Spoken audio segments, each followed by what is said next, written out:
Hello everyone, welcome to CBSE Ada 2.0. Myself Dhairya from 8th standard and today I am going to explain this question. तो मैंने इस question को आपको पिछले video में homework में दिया था, तो इसको चलिए सॉल्व कर लेते हैं।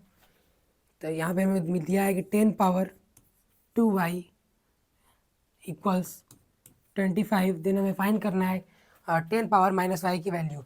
तो हम लोगों को यहाँ पे हमारे पास 2y है, पर हमें यहाँ पे 2y को -5 बनाना होगा। तो ऐसा हम लोग क्या मल्टीप्लाई डिवाइड कर देंगे कि 2y -5 बन जाएगा। 2y में अगर हम लोग इंटू -1/2 का मल्टीप्लाई करेंगे तो ये -5 नहीं बन जाएगा, 2 से 2 कैंसिल हो जाएगा और y से y इंटू -1 -5 हो जाएगा। इसीलिए हम लोग को सोचना पड़ेगा सबसे पहले कि 2y को -5 बनाने के लिए क्या मल्टीप्लाई करेंगे। फिर हम लोग दोनों साइड के पावर में उसी को मल्टीप्लाई कर देंगे। सब तो कर लेते हैं। यहाँ पे हो जाएगा 10 पावर 2y और ये 25 को हम लोग लिख सकते हैं 5 पावर 2। अब दोनों साइड पे हम लोगों को एक ही चीज़ मल्टीप्लाई करना पड़ेगा ताकि वैल्यू चेंज ना हो। यहाँ पे हम लोग कर लेंगे -1/2 का मल्टीप्लाई, तो यहाँ पे भी हम लोग को वही करना पड़ेगा -1/2 का मल्टीप्लाई। तो यहाँ पे हो जाएगा 10 power 2y into -1/2 equals 5 power 2 into -1/2। 2 से 2 कैंसिल, 2 से 2 कैंसिल। यहाँ बचेगा हमारा 10 पावर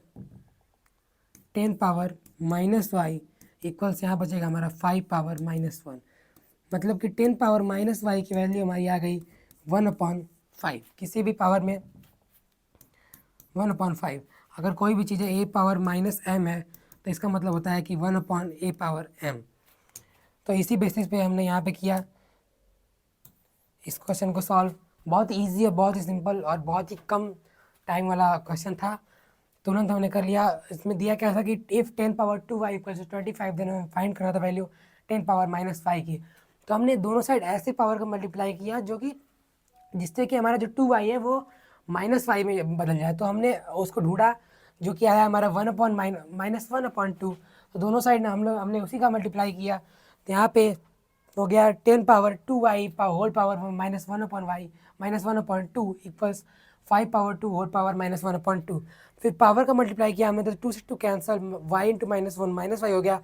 इधर भी 2 से 2 कैंसिल, 5 इंटू -1, 5 का पावर -1, यहाँ पे -1 हो गया। तो 10 पावर -y की वैल्यू 1/5 आ गई। तो चलते हैं अगले।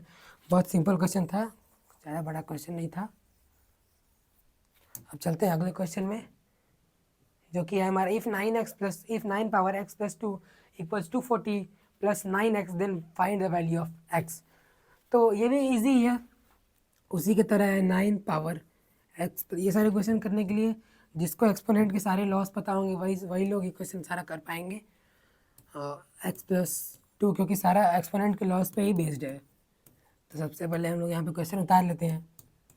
प्लस 9 पावर x, यहाँ पे हम लोग सबसे पहले क्या करेंगे कि जो सबसे पहले एक काम करते हैं कि हम लोग को पता है a power m plus n है। अगर ये छोड़िए, ये हमने अभी पिछले ही कुछ वीडियोस में हमने डिस्कस किया था कि if a power m into a power n है तो पावर ऐड होकर क्या a power m plus n हो जाता है।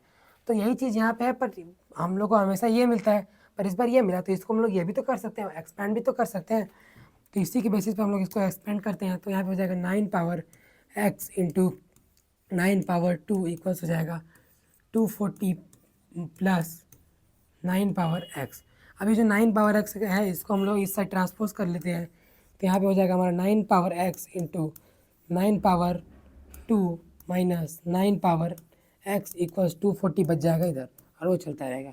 अब यहाँ पे हम लोग को इस जहाँ पे दो टर्म है, दोनों टर्म में हमें 9 पावर x कॉमन मिल रहा है, तो इसको हम लोग कॉमन निकाल ही लेते हैं। क्या दिक्कत है, 9 पावर x इधर हो जाएगा कॉमन, यहाँ बचेगा सिर्फ 9 पावर 2, यहाँ बचेगा -1 इक्वल्स यहाँ पे 240 चल ही रहा है। अब यहाँ पे हो जाएगा 9 पावर x, फिर इधर ये जो हो जाएगा 9 पावर 2 81, हमें पता है 9 का स्क्वायर 81 माइनस 1 इक्वल्स 240। अब यहाँ पे हो जाएगा 9 पावर x इंटू 81 माइनस 1 हो जाएगा 80 इक्वल्स 240। तो यहाँ 240 से 80 कैंसिल हो जाएगा 3 बार में, 3 टाइम्स में। तो हम लोग यहाँ से लिख सकते हैं, मैं इसको एकदम स्टेप से कर देता हूँ एक से। यहाँ पे हो जाएगा 9 पावर x इक्वल्स 240 अपॉन 80, तो ये कैंसिल हो जाएगा 0 से 0 और 8 से 24 3 टाइम्स है, तो यहाँ पे हो जाएगा 9 पावर x इक्वल्स 3।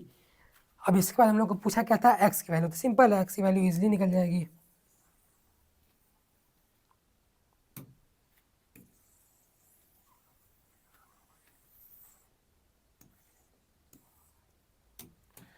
x की वैल्यू इजीली निकल जाएगी। यहाँ पे हम लोग 9 को लिख सकते हैं 3 power 2 whole power x equals 3। यहाँ पे हो जाएगा 3 पावर 2x इक्वल्स इधर हो जाएगा 3 पावर 1। अब बेस सेम पावर को भी हम लोग इक्वेट करा देंगे, तो यहाँ हो जाएगा 2x इक्वल टू 1, जो कि हमारा हो जाएगा x इक्वल्स 1/2 और 1/2 में पता है 0.5, जो कि ऑप्शन नंबर ए हमारा सही होगा। एक बार और मैं इसे एक्सप्लेन कर देता हूँ। यहाँ पे हमें दिया था if 9 power x plus 2 equals 240 plus 9 power x then find the value of x। तो हमने क्या किया कि इसको एक्सपेंड किया एक्सपोनेंट के लॉ पे, और फिर क्या किया हमने प्लस 9 पावर एक्स जो इधर है उसको ट्रांसपोज किया राइट साइड, वो माइनस हो गया। फिर हमें यहाँ पे दोनों टर्म्स में 9x कॉमन मिल रहा था, तो हमने 9x को कॉमन लिया 9 पावर x को, तो 9 पावर x को अगर हम लोग यहाँ पे कॉमन लेंगे तो फिर यहाँ पे 9 पावर 2 बच जाएगा इस टर्म में, और इस टर्म में बचा 1 सिर्फ, और यहाँ इक्वल टू 240 चल ही रहा था। तो 9 पावर x 9 का स्क्वायर हमें पता है 81 होता है, -1 80 हो गया यहाँ पे, और 9 पावर x और ये 80 को हमने इस साइड ट्रांसपोज किया तो मल्टीप्लाई में इधर डिवाइड हो जाएगा, तो 80 से 240 को हमने काटा तो 3 बचा यहाँ पे, तो 9 को हम लोग लिख सकते हैं 3 पावर 2 पावर x पहले से ही था इक्वल्स 3, तो पावर मल्टीप्लाई हो जाएगी यहाँ पे 3 पावर 2x इक्वल्स 3 पावर 1, तो बेस इक्वल और पावर भी इक्वल, पावर को हमने इक्वेट कराया 2x इक्वल्स टू 1, तो x इक्वल्स हो गया 1/2 इक्वल्स टू 0.5, जो कि आ गया आंसर। यही हमारे 2 क्वेश्चन थे आज के। आगे का ये जो 5वां क्वेश्चन है इसको हम लोग होमवर्क में दे देता हूँ, आप अगर आप लोगों को आए आप लोग से होगा तो कमेंट में उसका आंसर कर दीजिएगा। Thanks for watching this video.